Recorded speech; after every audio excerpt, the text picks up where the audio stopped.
Imagine this. You're on your honeymoon, standing in the heart of Buckingham Palace, when your most treasured possession, a wedding ring passed down through generations, vanishes without a trace. Panic sets in, the palace is massive, the crowd is growing, and hope seems to slip away. Until a silent gesture from a stoic palace guard changes everything. What he does next will leave you speechless. Stay with us as we unravel this incredible story of loss, resilience, and an act of kindness you'll never forget. Before we dive into this unforgettable story, take a moment to comment below and let us know. Have you ever experienced a moment of kindness from a complete stranger? We'd love to hear your story. And don't forget to like, subscribe, and turn on notifications for more inspiring tales that you'll carry with you long after they're told. London, can you believe it? We're really here, Emma said, her voice bursting with excitement as she tightened her scarf against the cool morning air. Jack smiled, his hand warm in hers as they crossed the street toward the gates of Buckingham Palace. The air was crisp, and the buzz of nearby tourists added to the energy of the day. Just think, Jack said, tilting his head toward the grand palace ahead. 100 years ago, we'd probably be peasants sweeping the floors in this place. Emma laughed, nudging him playfully. Speak for yourself. I'd be one of the artists painting portraits of the royal family. She twirled once for effect, her burgundy coat catching the light. Jack grinned. And I'd still be a teacher, just tutoring some duke's children on the importance of being punctual. Good thing you don't need to teach me that, Emma teased, glancing at her watch. Right on time. They joined a small group of visitors gathering near the gates. Their guide, Mr. Harrison, was already there, adjusting his hat and fumbling with a stack of pamphlets. He was a wiry man with a kind smile, though he seemed perpetually distracted. As he welcomed everyone and began the introduction, Emma couldn't help but let her eyes wander to the palace. The sheer size of it was overwhelming, its golden gates shimmering against the backdrop of the morning sun. She squeezed Jack's hand, her excitement mixed with awe. Do you think we'll get to see one of the guards up close? The ones who don't flinch no matter what? Jack chuckled. You mean the ones people try to make laugh? I doubt they'd crack for you. But maybe you can sketch one later. Sketching, Emma murmured, her free hand brushing against the small notebook in her bag. Maybe. She felt for her ring, a habit she'd developed over the years. Her fingers rested on the cool metal for a moment, tracing its delicate etching. It was comforting, like carrying a piece of her grandmother with her. What are you thinking about? Jack asked, noticing her quiet smile. This place, she said softly. My grandparents came here on their honeymoon. They stood right where we are now. And this ring, she held up her hand, letting the sunlight catch the small diamond. She wore this ring every day of her life. Jack nodded, understanding the weight of her words. Well, I'd say we're off to a good start. Carrying on a tradition, right? Before Emma could respond, Mr. Harrison clapped his hands together, snapping the group's attention back to him. Ladies and gentlemen, welcome to Buckingham Palace. Now, I must warn you, the history of this place is as vast as the palace itself. But don't worry, I'll do my best to keep us on track. Shall we begin? The group murmured in agreement, and they followed him past the gates, stepping into the grandeur of the palace grounds. Emma's excitement bubbled over as they approached the first garden. It was immaculate, with rows of perfectly trimmed hedges and bursts of colorful flowers that looked almost too perfect to be real. This is incredible, she whispered to Jack. It's like stepping into a painting. Jack gave her a knowing look. You're already planning how to capture this in your sketchbook, aren't you? Of course, she admitted, smiling, but then she frowned slightly. Her hand brushed against her ring again, a nervous habit she couldn't shake. It was something she did when she felt overwhelmed, good or bad. Still thinking about the ring? Jack asked. Emma shook her head. No, just everything. It's a lot to take in. Hey, Jack said, nudging her. You've got me, this palace, and enough history to fill that sketchbook of yours. Relax. She nodded, though her fingers still lingered near the ring. As Mr. Harrison led the group further into the grounds, pointing out statues and recounting tales of royal intrigue, Emma tried to focus on the stories. But her mind kept drifting back to her grandmother and the weight of the ring on her finger. It felt more significant here, standing in a place her grandparents had once admired together. The tour moved indoors, where the grandeur only deepened. Chandeliers sparkled above them, their light refracting off polished marble floors. Gold-framed mirrors lined the walls, reflecting an opulence that felt almost otherworldly. Emma could barely keep up with her sketchbook now, scribbling down details she wanted to remember. Jack leaned over to look at one of her sketches. "Not bad," he whispered, "though I think the guard outside had a sharper jawline." Emma rolled her eyes, but she laughed. "Maybe I'll just draw you instead." "Good luck," Jack said. "I'm not sure I can compete with this place." The sun shone brightly as the group gathered in the palace courtyard. Mr. Harrison, their guide, was enthusiastically explaining the history of the intricate stonework beneath their feet, but Emma's attention was elsewhere. She brushed her fingers across the edge of her coat pocket, absent-mindedly, then reached for her left hand, only to freeze. Her breath caught. The ring, her grandmother's cherished wedding ring, was gone. "Jack," she said, her voice trembling. "My ring, it's not here." Jack turned to her immediately. "What? What do you mean? You had it on just a minute ago." "No." Emma's eyes darted around, her hand now searching the pocket of her coat, then her bag. "I don't know what happened. It was here. It has to be here." Her voice rose as she spoke, catching the attention of a few other tourists nearby. Jack gently took her hand, his voice steady. "Okay, don't panic. We'll find it." Emma's heart pounded as she retraced her movements in her head. The courtyard, the fountain, the gardens. She'd been everywhere, it seemed. The palace suddenly felt impossibly vast. "Let's think," Jack said, guiding her to the side of the courtyard. "Where did you last see it?" "I don't know," Emma replied, her frustration bubbling over. "I've been touching it all morning, I always do, but I didn't notice when it was gone." A member of the palace staff approached, noticing their distress. She was a young woman in a neatly pressed uniform, her name tag reading Laura. "Is everything all right?" Laura asked, her tone calm and professional. Emma exhaled, trying to steady herself. "No, it's not. My wedding ring. It's gone. I think I lost it here in the courtyard." Laura's expression softened. "I'm so sorry to hear that. Do you remember exactly where you might have dropped it?" Emma shook her head. "No, it could be anywhere. We've been all over the grounds." Laura hesitated, glancing at the large crowd moving through the courtyard. "I understand how important this is, but the palace grounds are quite extensive. With so many visitors, it can be challenging to locate small items like a ring. We have a protocol for lost items, though. If you'd like, I can take your contact information." "No," Emma interrupted, shaking her head. "I can't just leave it behind. It's not just any ring. It belonged to my grandmother." Jack stepped in. "We understand the challenges, but we need to keep looking, please. There has to be something we can do." Laura nodded slowly. "I'll let the security team know. They can keep an eye out, but unfortunately, we can't conduct a full search without disrupting the tours." Emma's shoulders sagged, the weight of the moment pressed heavily on her. "I'm not leaving until we find it," she said firmly. Laura gave them a sympathetic smile.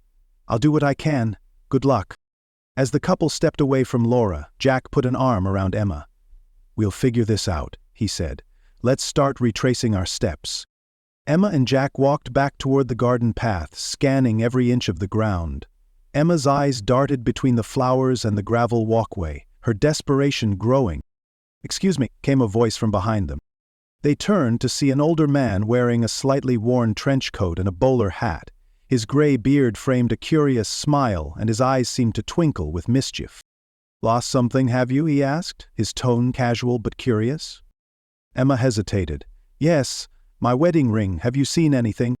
The man tilted his head slightly, his smile deepening. "Ah, the mysteries of Buckingham Palace. You never know what secrets these grounds hold." Jack frowned.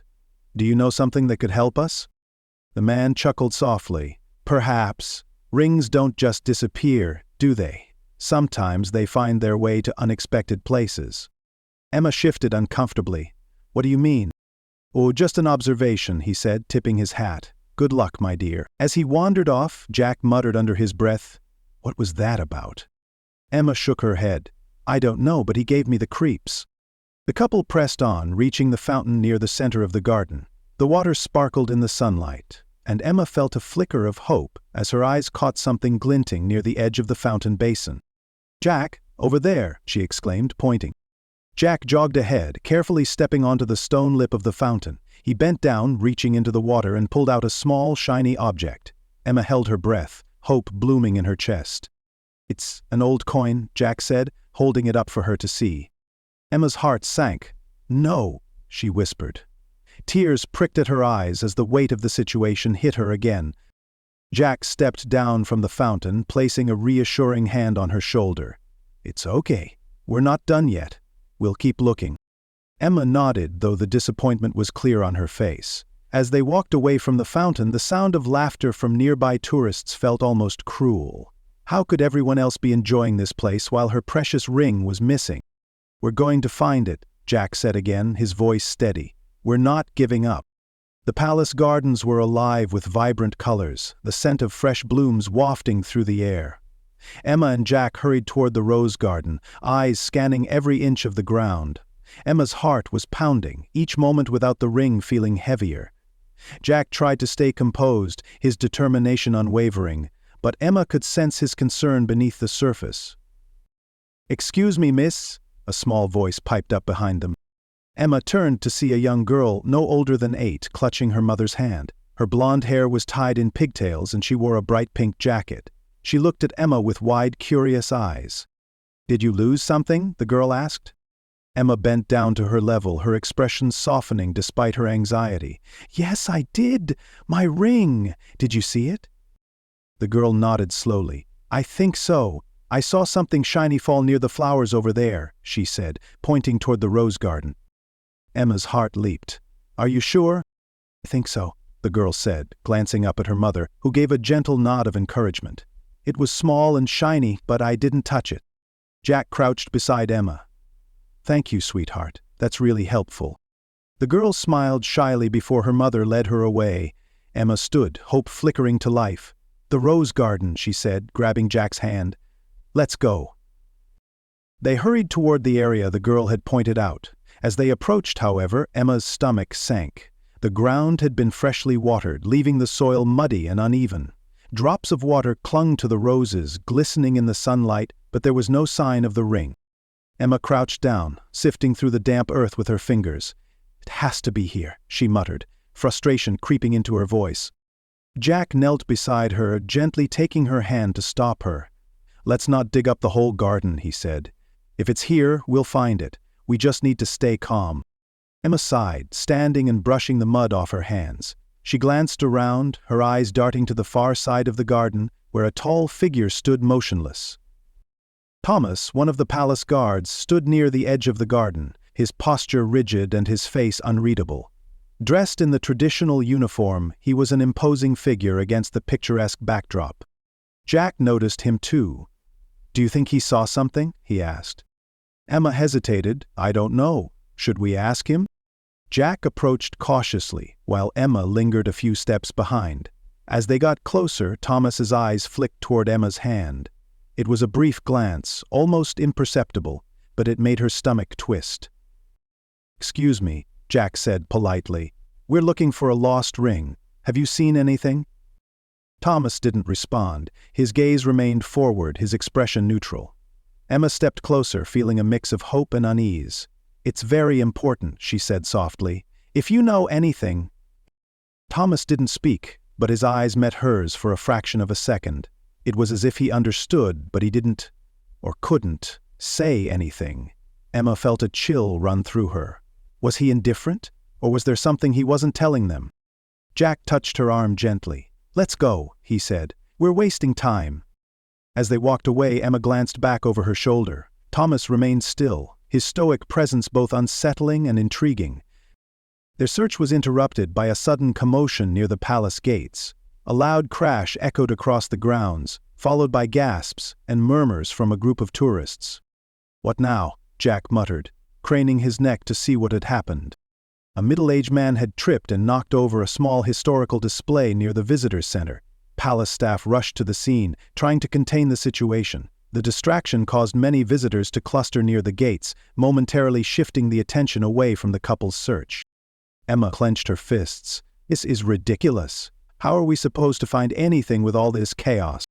Jack put a hand on her shoulder. "It's okay. Let's move away from the crowd. We'll cover more ground if we stay focused." As they walked toward a quieter part of the garden, a voice called out, "Excuse me, are you the couple looking for a ring?" They turned to see a young man in a palace uniform, his sleeves rolled up and his name tag reading Ben. He looked slightly nervous but earnest. "Yes, that's us," Emma said, stepping forward. "Have you seen it?" Ben shook his head. "Not yet, but I want to help. I've been working here for a couple of years and I know places that most visitors don't check. If it's here, we'll find it." Emma's eyes lit up with hope. "Thank you so much. We're desperate." Ben smiled. "I get it. I once helped a visitor find a necklace they'd lost in the fountain area. Sometimes it just takes a fresh pair of eyes. I'll check a few spots after my shift ends." Jack gave him a grateful nod. "That means a lot, thank you." Ben's offer gave them a renewed sense of purpose, but as he walked away, Emma couldn't help but wonder why the ring hadn't turned up yet. Could someone else have picked it up? As they continued their search near the garden, Jack noticed something odd. "Emma, look," he said, pointing to a patch of muddy ground near the edge of the lawn. Fresh footprints trailed away from the garden, heading toward the palace gates. They were deep and clear, suggesting someone had walked through the wet soil recently. "Do you think someone found the ring and left with it?" Emma asked, her voice tight with worry. Jack frowned. "It's possible. But why wouldn't they turn it in?" They followed the footprints until they faded near the main pathway. Emma's chest tightened with frustration. This doesn't make any sense. If someone found it, they could have just given it to the staff. Jack put a hand on her back. "Let's not jump to conclusions. We don't know for sure." Their suspicions turned to Mr. Whitmore, the eccentric tourist they had encountered earlier. He was standing near the palace gates, speaking animatedly to another visitor while gesturing with his hands. "There he is," Emma whispered. "What if he picked it up and didn't say anything?" Jack nodded. "It's worth asking." They approached him cautiously. "Excuse me," Jack said. "We met earlier. We were wondering if you might have found a ring near the garden." Mr. Whitmore's eyebrows shot up. "A ring? Good heavens, no. I wouldn't dream of taking something that doesn't belong to me." Emma crossed her arms. "You were acting strange earlier, talking about secrets and mysteries. Do you know something or not?" Mr. Whitmore looked genuinely offended. "I was simply making conversation. The only thing I've been admiring today is this," he said, pulling a pocket watch from his coat and holding it up. Emma and Jack exchanged a sheepish glance. "I'm sorry," Jack said quickly. "We're just under a lot of stress." Mr. Whitmore huffed but seemed to soften. "I understand. I do hope you find your ring, dear." With that, he tipped his hat and walked away. Thomas stood tall and motionless in his assigned post near the courtyard, the weight of his uniform and responsibilities a familiar burden. His sharp eyes scanned the palace grounds, observing everything but acknowledging nothing. To the world he was a figure of authority, unshakable and silent. Earlier that day, during his patrol near the rose garden, he had noticed something unusual glinting in the sunlight. A closer look had revealed a delicate ring, its intricate design catching the light in a way that made it impossible to ignore. He had slipped it into his pocket, intending to report it later, but something held him back. The ring seemed too personal, too important to simply hand off without knowing its story. Yet his duty demanded he remain composed, his actions measured and appropriate. He had learned long ago to read people's emotions through their expressions, their body language. When he noticed the young couple pacing the grounds in obvious distress, he began to piece things together. But protocol kept his lips sealed, and so he waited. Emma sat heavily on a bench near the courtyard, her shoulders slumping as if the weight of the entire day had crushed her. The energy that had fueled her determination to keep searching was gone, replaced by an overwhelming sense of loss. Her hands trembled as she buried her face in them, tears slipping through her fingers. Jack sat beside her, his arm draped gently around her shoulders. "It's going to be okay," he said softly, though his own voice wavered. "We'll figure this out." She shook her head, her voice barely a whisper. "It's not just the ring, Jack. It's everything it represents. My grandmother wore it every day of her life. She gave it to me because she believed in us, in our love, and now it's gone." Jack's heart ached at her words, but he knew this wasn't the time to let his own frustration show. "Emma, listen to me," he said, tilting her face toward him. "That ring doesn't define us. It doesn't change what we've built, what we've been through to get here." Her eyes searched his, finding comfort but not enough to fully soothe the ache inside her. "I just feel so helpless," she admitted, her voice breaking. A few tourists passed by, glancing sympathetically at the couple before continuing on their way. The world around them felt indifferent to their pain, the beauty of the palace a sharp contrast to their inner turmoil. "We've done everything we can," Jack said gently. "If it's meant to be, we'll find it, and if not—" He trailed off, unable to finish the thought. Emma let out a shaky breath, leaning into his shoulder. For the first time that day she began to consider the possibility that they might leave without the ring. As the couple gathered themselves to leave, they walked slowly back toward the main pathway. Emma's steps were heavy, her eyes fixed on the ground as if hoping the ring might miraculously appear. Jack kept close by her side. As they passed the courtyard where Thomas stood, Emma glanced at him briefly, her earlier unease replaced by resignation. She barely registered the subtle movement of his hand until Jack stopped abruptly beside her. "Wait," Jack said, his tone low but urgent. Emma followed his gaze and saw Thomas's hand ever so slightly gesturing for them to stop. Her heart skipped a beat as she turned fully toward him, unsure of what was happening. Thomas, still silent, reached into his pocket. His movements were deliberate, almost ceremonial, as he pulled out the ring. The sunlight caught the delicate band, making it sparkle as he held it out to Emma. Emma's breath hitched. For a moment she was frozen, unable to process what she was seeing. Then, with trembling hands, she reached out and took the ring from his palm. It felt cool and familiar against her skin, as if it had never been gone.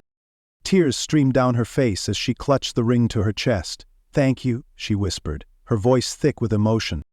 Jack stepped forward, his gratitude evident in his eyes. "I don't even know how to thank you," he said earnestly. "You have no idea what this means to us."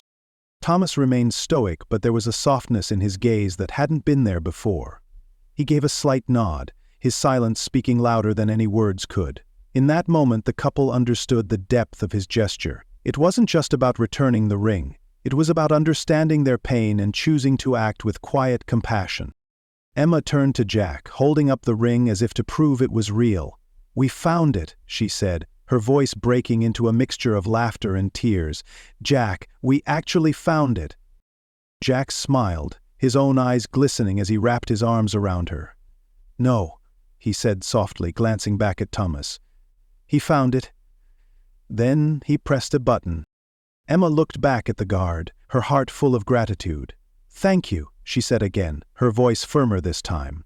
"You don't know how much this means to us." Thomas gave another small nod, his posture still rigid but his expression calm. As the couple walked away, Emma glanced over her shoulder one last time. Thomas had already resumed his watchful stance, his role as a silent observer unchanged. As they exited the palace grounds, Emma slipped the ring back onto her finger, its presence now more meaningful than ever. She held Jack's hand tightly, her heart lighter than it had been all day. As Emma and Jack stepped away from the courtyard, their emotions still raw from the moment with Thomas, a voice called out behind them. "Hey, wait up!" It was Ben, the young palace staffer who had earlier offered to help. He jogged toward them, slightly out of breath but wearing an eager expression. "Did you find it?" he asked, his eyes darting to Emma's hand, where the ring now sat snugly on her finger. Emma smiled, tears still glistening in her eyes. "Yes, we did. The guard." "Thomas. He found it." Ben's face lit up, but there was a glimmer of curiosity in his expression.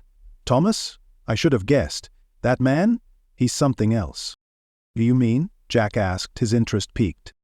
Ben hesitated, glancing around as if ensuring no one else was listening. Then, leaning in slightly, he said, "Thomas isn't just any guard.